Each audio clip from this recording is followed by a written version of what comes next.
तो आइए हम भागवत की कथा को आरंभ करें।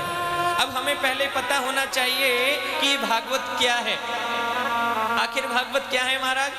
ये कोई व्याख्यान है, कोई लेक्चर है, कोई दृष्टांत है? आखिर भागवत क्या है? क्या होता है भागवत के सुनने से? क्या होता है भागवत के कराने से? किन किन लोगों ने भागवत को सुनकर के अपने जीवन का उद्धार किया? किन किन लोगों ने भागवत को श्रवण कर अपने जीवन का परमानंद प्राप्त किया?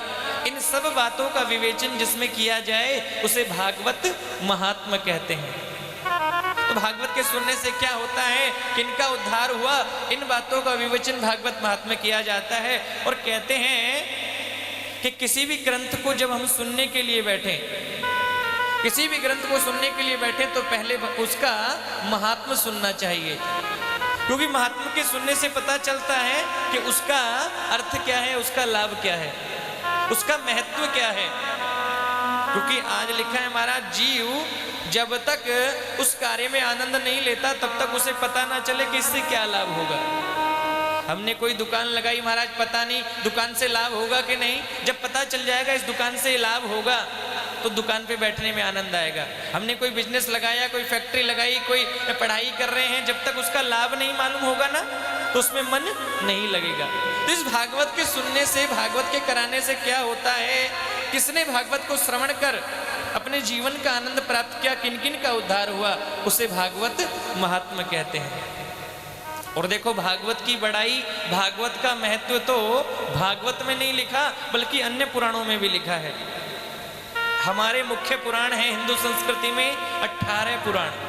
उन 18 पुराणों में पद्म पुराण है, पद्म पुराण में नहीं, अन्य सब पुराणों में भागवत के महत्व का वर्णन बताया। और पद्म पुराण में भी बड़ी व्याख्या भागवत की गई है। क्योंकि कहते हैं बड़ा वो नहीं होता जो अपनी बड़ाई करे। अरे डॉक्टर वो बड़ा नहीं जो डॉक्टर अपनी बड़ाई करे, डॉक्टर तो वो बड़ा कि दूसरे डॉक्टर भी जिसकी बड़ाई करे। अरे पंडित जी वो बड़ा नहीं, ज्योतिष वो बड़ा नहीं जो अपनी बड़ाई करे। बड़ा ज्योतिष, बड़ा पंडित वो जिसके दूसरे ज्योतिष पंडित भी बड़ाई करे। एक व्यापारी, दुकानदार, एक फैक्ट्री वाला वो बड़ा नहीं जो अपनी बड़ाई करे। व्यापारी वो बड़ा महाराज, दूसरे व्यापारी भी उसकी बड़ाई करे। तो ग्रंथ वो बड़ा नहीं जो अपनी बड़ाई करे। ग्रंथ तो वो बड़ा है जिसकी सभी ग्रंथ बड़ाई करे। क्योंकि लिखा है ना कि बड़ो बड़ाई ना करे, बड़े न बोले बोल। बड़ो बड़ाई ना करे, बड़ो बड़ाई ना करे, बड़े न बोले बोल। बड़ो बड़ाई ना करे, बड़े न बोले बोल।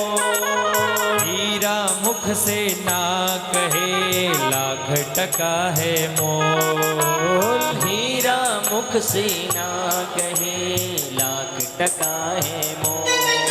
ओ हीरा मुख से ना कहे, लाख टका है मोल। हीरा मुख से ना कहे, लाख टका है मोल। तो भागवत की बड़ाई पद्म पुराण में की गई, भागवत के महत्व को बताया। तो भागवत के महत्व को हम आरंभ करते हैं। भागवत के पहले श्लोक को हम ध्यान करते हैं और प्रार्थना करना। मैं मुख्य विनती करूंगा समस्त माहेश परिवार से, एक बार हाथ जोड़ेंगे, अपने पितरों का ध्यान करेंगे सब, चाहे वो लेडीज हो, चाहे जेंट्स हो, छोटा हो, बड़ा हो, सब एक बार हाथ जोड़ करके अपने पितरों का ध्यान करेंगे और प्रार्थना करेंगे। हे पितृ देवताओं, ये हमारे गोत्र के जितने पितृ हैं, पूरे ब्रह्मांड में जहाँ पर भी हमारे पितृ देवता हैं, हमारे पूर्वज हैं, वो किसी न किसी रूप में यहाँ पर आए और हमारी इस कथा को श्रवण करें और ऐसा ध्यान करें कि बांके बिहारी साक्षात यहाँ पर विराजमान है। हाथ जोड़ना, हम भागवत को आरंभ करते हैं और पहला श्लोक मिलकर के मेरे साथ बोलना, प्रार्थना करना। पितृ देवताओं सब आइए, आपके लिए कथा आरंभ कर रहे हैं, आपके लिए कथा कह रहे हैं, कथा सुन रहे हैं और कथा सुना रहे हैं। हाथ जोड़ करके प्रार्थना करेंगे, मेरे साथ श्लोक बोलेंगे कि सच्चिदानंद रूपाय, सच्चिदानंद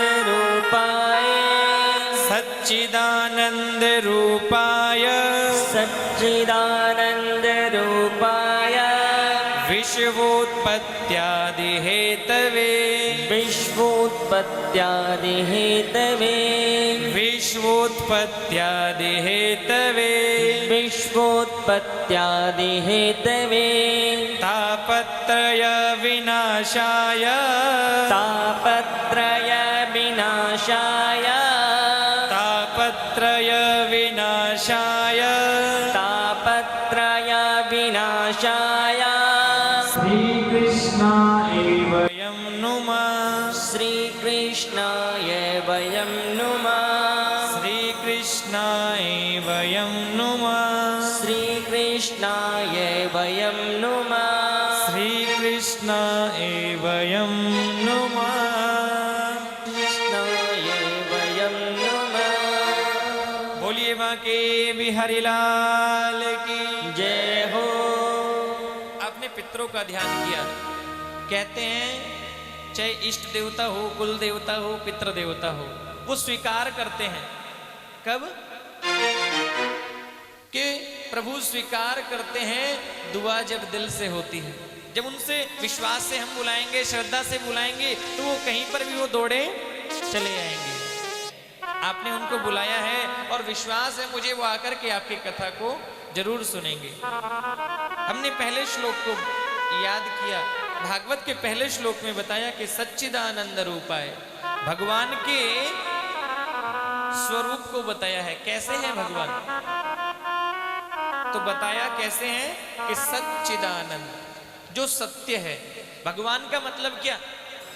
कि वहीं बड़ा बाल है तो भगवान है, ऐसा टीका लगाया तो भगवान है, लाल पीला काला कपड़ा पहरा तो भगवान, या वो केवल राम ही भगवान है, या कृष्ण ही भगवान है, या वामन ही भगवान है, या वो सत्यनारायण ही भगवान है? भगवान का मतलब क्या? भगवान किसे बोलते हैं? भगवान का मतलब क्या होता है? पहले श्लोक में बताया, लिखा कि सच्चिदानंद रूपाय, जो सत्य है। सत्य का मतलब हमारा सत्य कौन है? हम सत्य नहीं है, आप सब सत्य नहीं है, ये भवन सत्य नहीं है, दुनिया सत्य नहीं है, हम सब सत्य नहीं है, ये पूरा संसार सत्य नहीं है। इसी बात को रामचरितमानस में तुलसीदास जी कहते हैं, भगवान शंकर माता पार्वती को बताते हैं क्या? कि उमा कहूं मैं अनुभव अपना, सत हरि भजने जगत सब सपना। राम सिया राम जय जय राम। राम सिया राम जय जय राम।